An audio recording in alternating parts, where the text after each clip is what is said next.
ماں رو رہی ہے اپنے بیٹے کی جدائی پر، اپنے بیٹے کی جدائی پر رو رہی ہے، تو غیب سے آواز آتی ہے، غیب سے آواز آتی ہے، اے ماں اب تو روتی کیوں ہے؟ اے ماں تو روتی کیوں ہے؟ تیرے بیٹے کے دل میں جو جذبہ، تیرے بیٹے کے دل میں تیرے قدم، تیرے طلبے کی جو اہمیت ہے، اور اس کے دل میں جو خوف و خشیت ہے، اور جس کی بنا پر اس نے وصیت کی ہے، اللہ رب العزت کی نظر میں اس کی وصیت، ماں کے قدم کی اہمیت، اس کے دل کی خشیت اللہ کو اتنی پسند آئی ہے کہ وہ تو مغفرت کی امید رکھتا ہے، پروردگار نے اس کی قبر کو جنت بنا دیا ہے۔ جب اس تیرا بیٹا جنت میں جانے والا ہے تب رونے کی کیا ضرورت ہے؟ میں عرض کرنا چاہتا ہوں، یہ ہمارے بچے جب علم صحیح حاصل کریں گے، یہ ہمارے بچے جب ان کی زندگی میں عمل آئے گا، اپنے علماء کرام کے ساتھ ان کی صحبتوں میں رہ کر اخلاص الہیت کہ وہ پیکر بنیں گے، اور ان کے دل میں خوف آئے گا، خشیت آئے گی، تو ہمارے وہ بچے اللہ کی نگاہ میں محبوب بنیں گے۔ لہذا آخری پیغام ہمارے آپ تمام کے لیے، آخری پیغام یہ ہے کہ ہمارے دلوں میں ہمیشہ علم کی اہمیت، عمل کی اہمیت، اخلاص الہیت کی ضرورت، اور اسی کے ساتھ ساتھ ہم میں سے ہر مومن، چاہے جوان ہو، چاہے بوڑھا ہو، چاہے ماں ہو، چاہے بہن بیٹی ہو، چاہے بیوی ہو، چاہے علماء ہو، چاہے ائمہ ہو، چاہے حفاظ ہو، ہر ایک کے دل میں ایک فکر ہو، ہر ایک کے دل میں اللہ کے سامنے خوف ہو، خشیت ہو، کبھی کبھی آنکھوں میں آنسو کے قطرے ہو۔ یاد رکھیں، یہ مدارس، یہ مکاتب، یہ مساجد، یہ تبلیغی مراکز، یہ دین کے شعبے، یہ علماء کرام کی جماعتیں، جب تک اس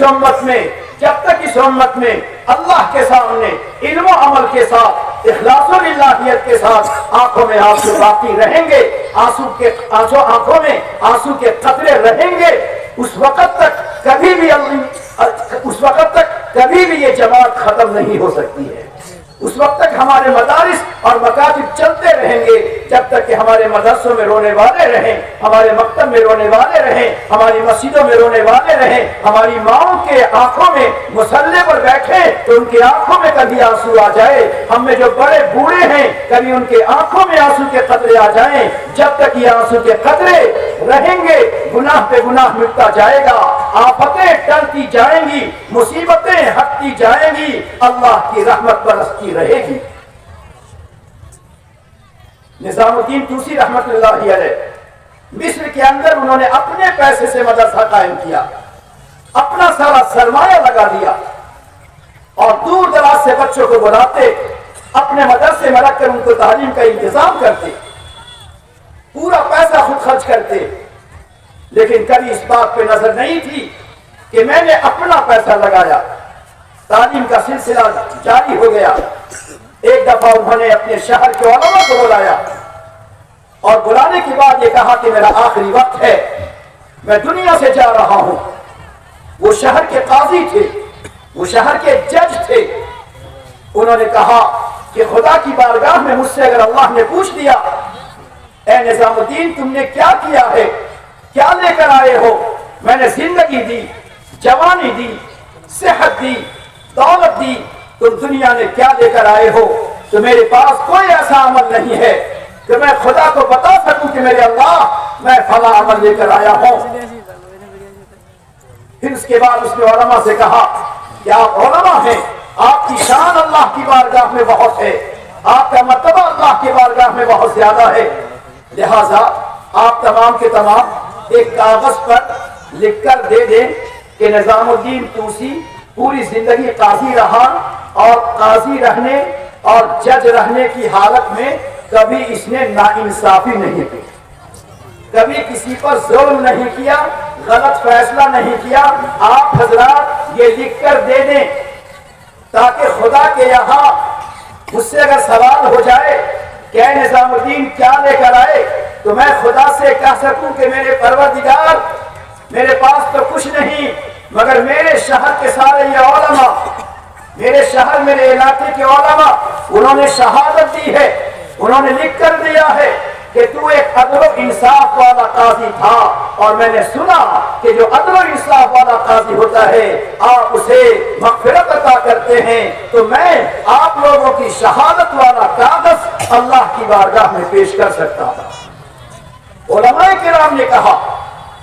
کہ یہ ہم کیسے لکھ کر دے سکتے ہیں کہ آپ نے پوری زندگی کسی کے بارے میں ذرہ برابر آپ نے ناانصافی نہیں کی، یہ ہم کیسے لکھ کر دے سکتے ہیں؟ اور جبکہ لکھ کے دینا یہ خدا کے یہاں پیش کرنا ہے۔ سب کام اٹھے، ایک بڑے عالم دین نے کہا کاغذ لاؤ، اور کاغذ لے کر انہیں ایک عجیب جملہ لکھا۔ جملہ یہ تھا کہ اللہ دنیا میں جتنے ظالم قاضی گزرے ہیں، کیا لکھا؟ دنیا میں جتنے ظالم قاضی آئے ان میں بہترین ظالم قاضی توسی ہے، یعنی ظالم بنا دیا ان کو کہ اللہ دنیا میں جتنے ظلم کرنے والے قاضی آئے ان میں سب سے بہتر ظلم کرنے والا قاضی نظام الدین توسی ہے۔ علماء کرام کی تحریر کاغذ لے کر چلے گئے، رات میں جب سوتے اس کاغذ کو انہوں نے ہمیشہ اپنے سرہانے میں رکھا، تکیہ کے نیچے رکھا، اور ہر رات سونے سے پہلے جبکہ دن میں مدرسے کا خرچہ بھی پورا کرتے، مدرسے کی نگرانی بھی کرتے، انسانوں کے درمیان عدل و انصاف بھی کرتے، لوگوں کی ضرورتیں بھی پوری کرتے، مگر جب رات میں سونے جاتے اپنے تکیہ کے نیچے اس کاغذ کو ہمیشہ رکھتے اور سونے سے پہلے اس کاغذ کو اٹھا کر دیکھتے اور کہتے میرے اللہ علماء کی جماعت نے اور علماء کی جماعت کے بڑے عالم نے مجھے ظالم کہا ہے۔ اے اللہ یہ دنیا کے علماء مجھے ظالم کہتے ہیں، مگر اے پروردگار اگر تو قادر ہے اس بات پر کہ میرے ظلم کو تو معاف کر دے اور جس کے ساتھ ظلم ہوا ہے اس کو بہتر بدلہ عطا کر دے۔ روزانہ اس کاغذ کو دیکھ کر نظام الدین یہ کہتے، ان کے آنکھوں میں آنسو کے قطرے چلے آتے تھے، آنسو ڈبڈبا جاتے تھے، آنسو کے قطرے نکل آتے تھے۔ جب نظام الدین توسی رحمت اللہ علیہ کا انتقال ہو گیا تو انتقال کے بعد اس شہر کے بڑے عالم نے خواب میں دیکھا کہ جنت میں ٹہلتے ہیں، پوچھا کس عمل کی برکت سے؟ کیا مدرسہ چلانے، کیا پیسہ خرچ کرنے کی بنیاد پر؟ کہا نہیں،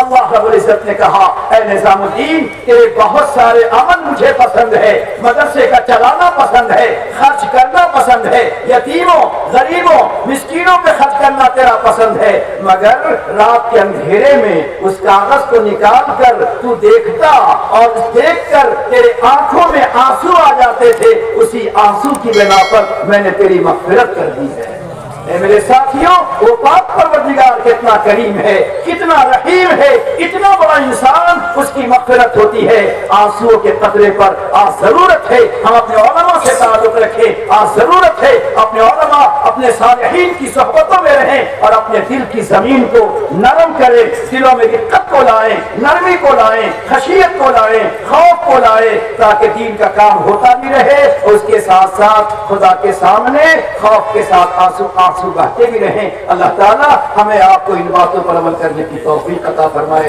ہاتھ اٹھائیے، دعا کیجیے۔ اس طرح بیٹھے جیسے نماز میں بیٹھتے ہیں تمام ساتھی۔